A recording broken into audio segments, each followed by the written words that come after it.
আসসালামু আলাইকুম। এখন শুনবেন সংবাদ শিরোনাম। এভার কেয়ারে চিকিৎসাধীন হাদির অবস্থা অত্যন্ত আশঙ্কাজনক।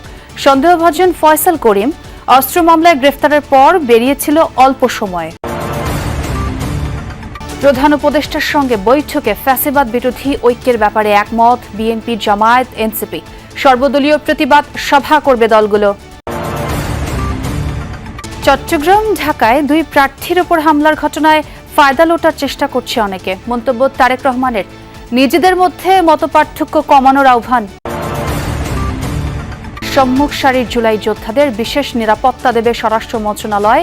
ভোটারদের মাঝে আতঙ্ক তৈরি করবে টার্গেট কিলিং শঙ্কা সম্ভাব্য প্রার্থীদের। মুখপাত্রের ওপর সন্ত্রাসী হামলার প্রতিবাদে শাহবাগে ইনকিলাব মঞ্চের বিক্ষোভ। রাজধানী সহ সারা দেশে বিএনপির প্রতিবাদ কর্মসূচি। হাদির ওপর হামলায় ভোট সুষ্ঠু হওয়া নিয়ে শঙ্কা নির্বাচন বিশেষজ্ঞের। বড় কোনো প্রভাব ফেলবে না বললেন কমিশনার মাসুদ। আসসালামু আলাইকুম। এতক্ষণ দেখছিলেন সংবাদ শিরোনাম, এখন দেখবেন বিস্তারিত। ওসমান হাদির মস্তিষ্ক মারাত্মকভাবে ক্ষতিগ্রস্ত। অস্ত্রোপচার শেষে তাকে কনজারভেটিভ ম্যানেজমেন্টে রাখা হয়েছে। প্রয়োজন অনুযায়ী সাপোর্ট দেওয়া হবে বলে জানিয়েছে এভার কেয়ারের 13 সদস্যের মেডিকেল বোর্ড। এক বিবৃতিতে বোর্ড জানায়, হাদির ফুসফুসে আঘাত আছে, এখন তিনি ভেন্টিলেটর সাপোর্টে আছেন, অবস্থা অত্যন্ত আশঙ্কাজনক। শনিবার হাদির খোঁজ নিতে যাওয়া রাজনৈতিক নেতারা দেশবাসীর কাছে তার জন্য দোয়াও চেয়েছেন। মাথায় গুলিবিদ্ধ ওসমান হাদি প্রথম দফা অস্ত্রোপচারের পর জীবন মৃত্যুর সন্ধিক্ষণে এভার কেয়ার হাসপাতালে নিবিড় পর্যবেক্ষণে চিকিৎসায় 13 জন বিশেষজ্ঞের সমন্বয়ে মেডিকেল বোর্ড গঠন করা হয়েছে। এক বিবৃতিতে জানানো হয়েছে, মস্তিষ্ক সহ নানা জটিলতায় অত্যন্ত সংকটাপন্ন ওসমান হাদি। পরিবারকে জানানো হয়, হাদির ফুসফুসেও আঘাত আছে। এই মুহূর্তে তাকে ভেন্টিলেটর সাপোর্টে রাখা হয়েছে। শনিবার সকাল থেকেই এভার কেয়ারে আসতে থাকেন রাজনৈতিক দলের নেতারা। গণমাধ্যমে তারা দাবি করেন, নির্বাচন সামনে রেখে 50 জন প্রার্থীকে টার্গেট করেছে পতিত আওয়ামী লীগ। এর প্রথম শিকার ওসমান হাদি। এই ব্যর্থতার দায় স্বরাষ্ট্র উপদেষ্টাকে নিতে হবে বলেও জানান তারা। নির্বাচনকে কেন্দ্র করে 50 জন প্রার্থীকে টার্গেট করেছে আওয়ামী দুর্বৃত্তরা এবং নির্বাচন বানচাল করার জন্য তারা এই ধরনের টার্গেট হাতে নিয়েছে। ইনকিলাব মঞ্চের মুখপাত্র হাদির ওপর গুলি বর্ষণকারী একজনকে শনাক্ত করেছে পুলিশ। ওই ব্যক্তির ছবিও প্রকাশ করেছে Dhaka metropolitan police.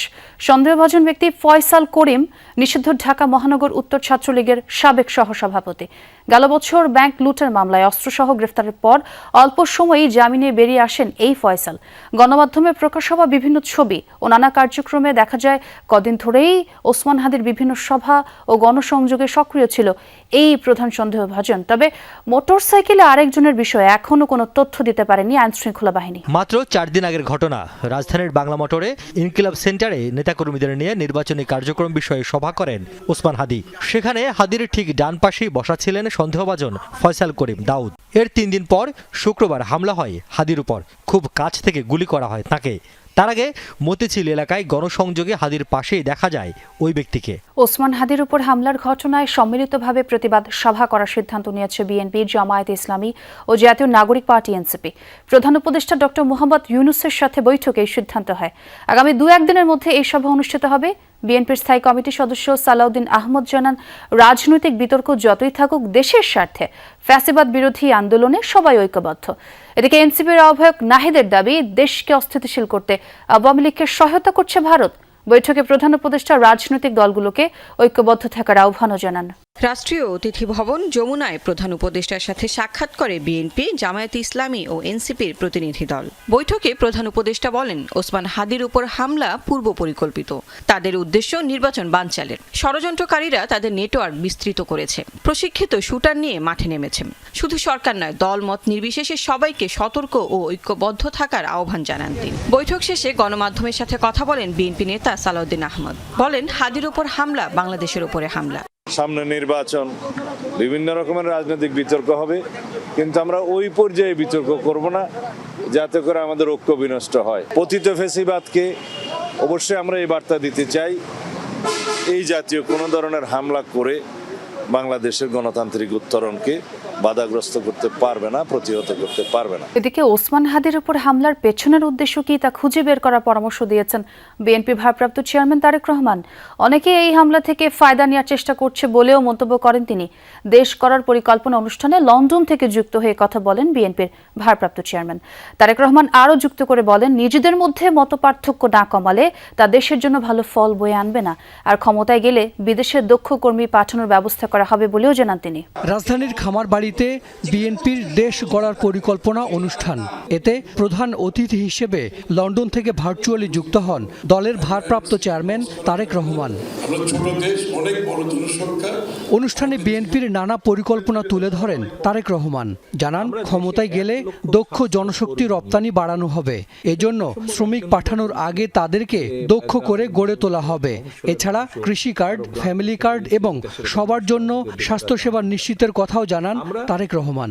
Health carer appoint করব। শহীদ জিয়ার সময় পল্লী চিকিৎসক একটা ভেরি পপুলার একটা মানুষ ছিল, এক গ্রুপ নাম্বার অফ পিপল ছিল। এরা গ্রামে ঘরে ঘরে ঘরে ঘরে প্রত্যেকটা মানুষের কাছে যাবে, প্রত্যেকটা মানুষের কাছে তারা গিয়ে মা বোনদের কাছে যাবে, তাদেরকে বলবে, ভাই এই জিনিস আপনি খেন না, তাহলে হার্টের প্রবলেম কম হবে, এই জিনিস খেন না ডায়াবেটিস কম হবে, এই জিনিস খেন না কিডনির প্রবলেম কম হবে। এরকম ভাবে তাদেরকে বুঝাবে এবং ছোটখাটো অসুখ যেটা ঘরে বসে সেরে দেওয়া যায় সেই চিকিৎসা ব্যবস্থা আমরা তাদেরকে শিখাবো, সেই ওষুধপত্র পর্যন্ত আমরা তাদেরকে দিব। ওসমান হাদি গুলিবিদ্ধ হওয়ার ঘটনার প্রেক্ষাপটে জুলাই আন্দোলনের সম্মুখ সারির যোদ্ধাদের বিশেষ নিরাপত্তা দেওয়ার সিদ্ধান্ত নিয়েছে স্বরাষ্ট্র মন্ত্রণালয়। হাদি হত্যা চেষ্টায় জড়িতদের গ্রেফতার করতে ঘোষণা করেছে 50 লাখ টাকার পুরস্কারও। এ সময় স্বরাষ্ট্র উপদেষ্টা জানান, ফ্যাসিস্ট সন্ত্রাসীদের ধরতে শুরু হচ্ছে বিশেষ operation devil hunt phase 2। Tarek রহমানের নিরাপত্তার শঙ্কা নেই দাবি করে উপদেষ্টা বলেন, বিএনপির ভারপ্রাপ্ত চেয়ারম্যানের সর্বোচ্চ নিরাপত্তা নিশ্চিত করা হবে। ইনকিলাব মঞ্চের মুখপাত্র ও ঢাকা 8 আসনের প্রার্থী ওসমান হাদি গুলিবিদ্ধ হওয়ার ঘটনায় প্রশ্নের মুখে আইন শৃঙ্খলা পরিস্থিতি সংকটময়। এমন অবস্থায় শনিবার ছুটির দিনে সচিবালয়ে স্বরাষ্ট্র মন্ত্রণালয়ের আইন শৃঙ্খলা সংক্রান্ত কোর কমিটির জরুরি বৈঠক। স্বরাষ্ট্র উপদেষ্টার সভাপতিত্বে অনুষ্ঠিত বৈঠকে উপস্থিত ছিলেন নিরাপত্তা উপদেষ্টা সহ সেনাবাহিনী, পুলিশ, বিজিবি ও বিভিন্ন গোয়েন্দা সংস্থার প্রধান ও ঊর্ধ্বতনরা। তফসিল ঘোষণার পরদিনই এ ধরনের ঘটনায় নির্বাচনকালীন সার্বিক আইন শৃঙ্খলা পরিস্থিতি নিয়ে আলোচনা হয়। স্বরাষ্ট্র উপদেষ্টা বলেন, হাদির উপর হামলার ঘটনায় জড়িতদের কেউ ছাড় পাবে না। আগামী 48 ঘন্টার মধ্যে ইনকিলাব মঞ্চের মুখপাত্র ওসমান হাদির উপর হামলাকারীদের গ্রেফতার করা না হলে অন্তর্বর্তী সরকারের বিরুদ্ধে আন্দোলন শুরু হবে, এমন হুঁশিয়ারি দেওয়া হয়েছে বিক্ষুব্ধ নাগরিক সমাবেশ থেকে। হত্যাচেষ্টার প্রতিবাদে সোমবার কেন্দ্রীয় শহীদ মিনারে সর্বদলীয় সমাবেশের ডাক দিয়েছে ইনকিলাব মঞ্চ। দুপুরে শাহবাগে ইনকিলাব মঞ্চের গণপ্রতিরোধ ও বিক্ষোভ সমাবেশ থেকে এসব ঘোষণা দেন বিভিন্ন রাজনৈতিক দলের নেতৃবৃন্দ ও বিশিষ্টজনেরা।